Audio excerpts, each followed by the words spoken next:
అందరికీ నమస్కారం. ఈరోజు వృషభ రాశి వారికి జరగబోయే శుభాలు మరియు అశుభాలు ఏ విధంగా ఉన్నాయో తెలుసుకోబోయే ముందు ఒక చిన్న రిక్వెస్ట్. ఈ వీడియోని ఇంకా లైక్ చేయకపోతే వెంటనే లైక్ చేయండి. ఛానల్ని సబ్స్క్రైబ్ చేయకపోతే వెంటనే సబ్స్క్రైబ్ బటన్ క్లిక్ చేసి పక్కనే ఉన్న బెల్ ఐకాన్ని యాక్టివ్ చేసుకోండి. వీడియోని చివరి వరకు చూడండి. మీరు మీ జీవిత భాగస్వామితో కలిసి మంచి ఆహారాన్ని ఆనందిస్తారు. ఈరోజు మీరు తీసుకునే కీలక నిర్ణయాలు మీ భవిష్యత్తు దిశను మార్చగలవు కనుక వాటిపై సరైన పరిశీలన చేయాలి. ఈరోజు చివరి భాగంలో ఆకస్మికంగా దూర ప్రయాణం చేసే అవకాశాలు ఉన్నాయి. ఈరోజు ఈ రాశి వారికి ఈరోజు ఒక స్త్రీ వల్ల అంతా మంచి జరుగుతుంది. క్రీడల్లో పాల్గొనటం మీ ఆత్మవిశ్వాసాన్ని పెంచి మీరు కొత్త సవాళ్లను స్వీకరించేందుకు ప్రేరణగా పనిచేస్తుంది. బంధువులు మరియు అధికారులు సహాయంగా ఉంటారు. కొన్ని కోరికలు నెరవేరినప్పుడు మనసు ఆనందంగా ఉంటుంది. ఆఫీస్లో సహోద్యోగులతో సంయమనం మెరుగ్గా ఉంటుంది. ఈ రాశి వారికి ఈరోజు అదృష్టం అనుకూలంగా ఉంటుంది. దానివల్ల ఈరోజు మీరు చాలా సంతోషంగా ఉంటారు. ఇంటికి పెద్దల నుండి సలహా తీసుకున్న తర్వాతే ఏదైనా నిర్ణయం తీసుకోవాలి. అప్పుడే మీరు లాభాలను పొందుతారు. మీరు మీ వ్యాపారం మరియు ఉద్యోగంలో జాగ్రత్తగా పనిచేయాలి.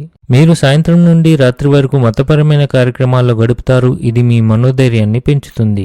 భూమి మరియు భవనాల కొనుగోలు మరియు అమ్మకం విషయంలో మీరు మీ తల్లిదండ్రుల నుండి పూర్తి సహకారం మరియు మద్దతును పొందుతారు.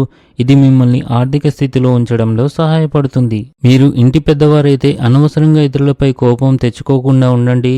లేకపోతే వ్యక్తులు మీ పట్ల కోపం మరియు పగను పెంచుకోవచ్చు. మీరు మీ పనులను పూర్తి చేయడానికి చాలా కష్టపడవలసి వస్తుంది. మీ పిల్లల ఆరోగ్యం గురించి ఆందోళన చెందుతారు. ఈరోజు ఈ రాశి వారికి మీ అత్తమామలకు కుటుంబ సభ్యులతో కానీ లేదా మీ ఇరుగు పొరుగు వారితో కానీ లేదా మీరు పనిచేసే చోట ఒకరితో కొన్ని గొడవలు జరిగే అవకాశాలు ఉన్నాయి. ప్రేమ వ్యవహారాలకు వివాహానికి సంబంధించి అనుమతి తీసుకోవడానికి ఇది అనుకూలమైన సమయం. జ్యోతిష్యం మరియు ఆధ్యాత్మిక శాస్త్రాల పట్ల మొగ్గు పెరుగుతుంది. ఆహారపు అలవాట్లో అజాగ్రత్త వల్ల గ్యాస్ మరియు మలబద్ధకం ఏర్పడుతుంది. పనిచేసే వ్యక్తులు ఉద్యోగంలో సమస్యలు ఎదుర్కొంటారు. భాగస్వామ్య వ్యాపారంలో అపార్థాలు ఏర్పడవచ్చు. ఈరోజు మీరు మీ ఆరోగ్యం గురించి ఆందోళన చెందుతారు. ఈరోజు అదృష్ట సంఖ్య వచ్చేసి 9. ఈరోజు అదృష్ట రంగు వచ్చేసి బంగారం రంగు. ఈ విధంగా ప్రతిరోజు మీ రాశి ఫలాలను తెలుసుకోవాలంటే ఈ వీడియోని లైక్ చేసి మీ మిత్రులందరికీ షేర్ చేయండి. ఛానల్ని తప్పకుండా సబ్స్క్రైబ్ చేయండి.